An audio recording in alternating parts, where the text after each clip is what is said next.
Have you noticed how some pundits and media personalities like to point out that America is a nation of immigrants? So how can we ethically place limits on how many people can move here from other parts of the world? That's a rather shallow perspective. Unless you're living in Ethiopia, you are a descendant of an immigrant. The out of Africa theory of human migration, which has been reinforced over the past 2 decades through sophistication of DNA analysis of the world's populations, is the prevailing explanation for the origins of modern humans. It takes but a little imagination to see that as populations grew, our ancestors ran out of spaces to live a healthy life. Human history is one of constant movement of people and conflicts among various groups who lay claim to spaces. Why else do people create boundaries? Take a look at a world map. It's a work of art to be sure, but those lines have a lot to tell us. Today on the Vanntage Point, we're going to explore why people migrate and why people create boundaries. I hope you'll join me. We humans are spiritual beings. I happen to be a Christian of the Presbyterian persuasion, but I also recognize that I'm made of flesh, blood, and bones. We're mammals, so we also belong to an animal kingdom. Our spiritual nature, as well as our ability to make abstractions, leads us to resist thinking of ourselves as anything other than rational beings. But in reality, we're kind of like a house cat that marks his or her territory.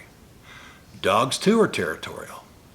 Imagine that we are walking along a city street through a neighborhood when suddenly a dog appears at a fence surrounding a house, and it's barking ferociously at us. Now, in light of that mental image, let's ask ourselves a couple of questions. Number 1, who put up the fence? And number 2, who put the dog behind it?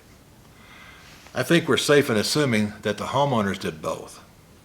Do you suppose the homeowners were interested in protecting their space? Just guessing. You might be thinking, Van, you're delusional. Only wealthy people have the luxury of coveting space. Well, okay, when was the last time you went into the hood or a subsidized housing project? The people living there might not be homeowners, but many of these places have social clubs made up of people that call themselves the Crips and the Bloods. They claim control of their spaces. Trespassers, be aware. Now, let's put some theory to why humans seek territorial control.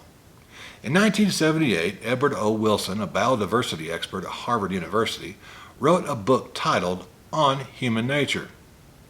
In his book, he posits that we humans, like other animals, have passed along certain traits that enabled each generation to survive and propagate viable offspring. Among those traits is territoriality. For just a second, let's think about what life might have been like 10,000 years ago before permanent settlements arose on the landscape. There were no centralized governments, police departments, or social workers standing by to help those in need. Our ancestors at that time, and even later, were hunters and gatherers. Sure, some of them may have found natural utopias located along estuaries where they built semi-permanent villages and stayed for a few years or until food supplies ran short. It was from those temporary abodes that they sent out hunting parties. The women stayed near the village and gathered grubs, nuts, berries, and other edibles. They also took care of the young and elderly while men went on the hunts.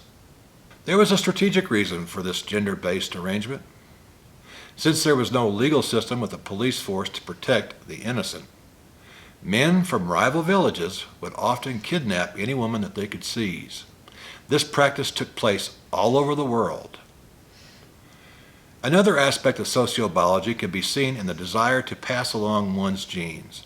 A powerful man would have had a dominant role in mating, whether the woman wanted his advances or not. Think Genghis Khan. Now, you might be thinking that was silly for men to want to increase the number of women in their group or their village. Fair enough, but let's look at it like this. Let's say that we have 3 villages. One has 100 adults and half of them are women. Village number 2 has 100 adults, but 80% or 80 of them are men. And village 3 has 100 adults and 80% are female. Which one do you think is most likely to sustain its presence on the planet? Assuming healthy births, Village 1 could see 50 new members per year. For a while, Village 2 would see only 20 new members per year, and Village 3 would have a whopping 80 new members a year. Consider that death from injuries and diseases were common. These figures could mean the difference between the group's survival or demise. Women are so important to the survival of a population that societies around the world have placed a premium on protecting women and kids. It can be challenging to grasp how much the population has grown since the Neolithic age around 8000 BC. At that time, there were about 5 million people living here on the planet. By the time of Christ, there were 300 million souls sharing our earth. By 1850, the population was 1.3 billion, and in 1950, just after World War II, the population was 2.5 billion. So in 1 century, humanity grew by 1 billion people. Today, the population is just under 8 billion, so in just 71 years, we tripled the size of humanity.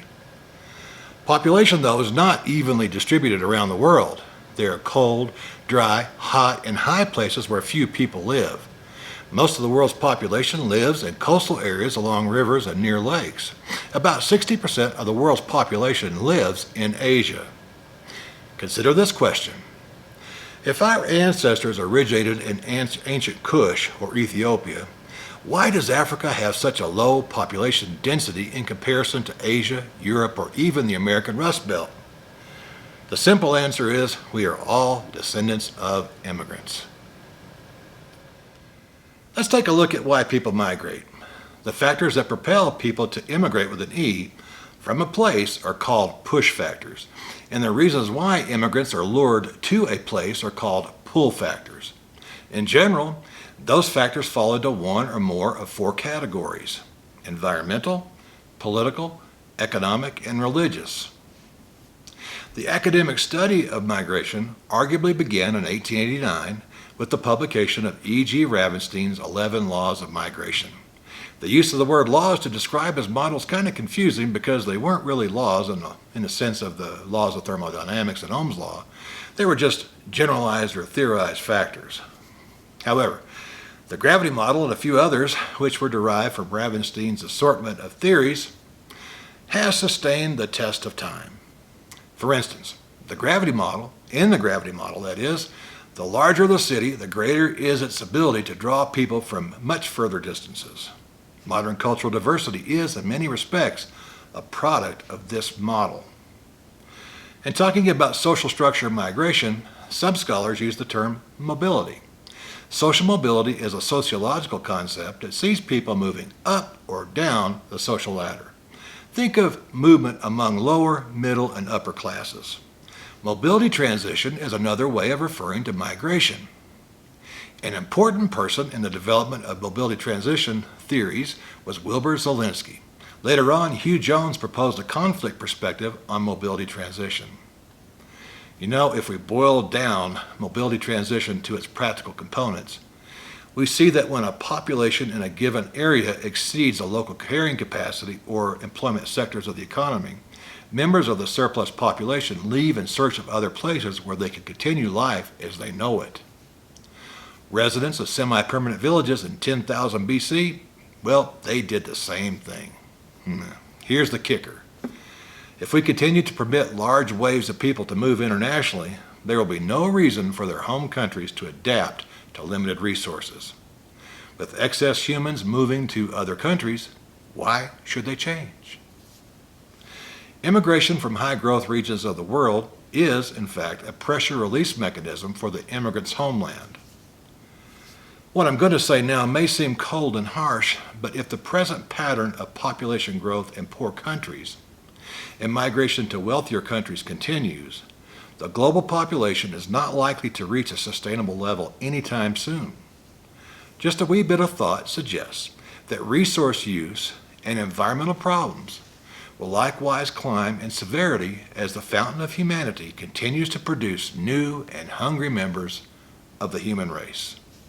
We have to rethink unfettered immigration across national borders and work toward helping poor countries develop their economic opportunities and employment sectors for women especially. That process has proven itself over time, and it's much less coercive than forced abortions and killing rooms for little girls. The subject of population growth is tied to so many issues that are front and center in our lives. Food production, shelter, declining green spaces, clean or dirty water, clean or dirty air, and possible climate impacts, among others. It's essential to take a serious look at the issue of open borders and consider the long-term impacts on global ecosystems, because highly fertile countries will have no reason to change the opportunity structure for women and provide job opportunities for its people. If the current natural increase rate of 1% continues, planet Earth will have 16 billion people living off of its limited resources in just 72 years. Next time on the Vanntage Point, we'll take a look at Thomas Malthus's Malthusian Trap. It deals with population growth and the consequences of limited resource availability. I hope you'll join me. In the meantime, please like, share, and subscribe to the channel. I'll see you next week. Bye-bye.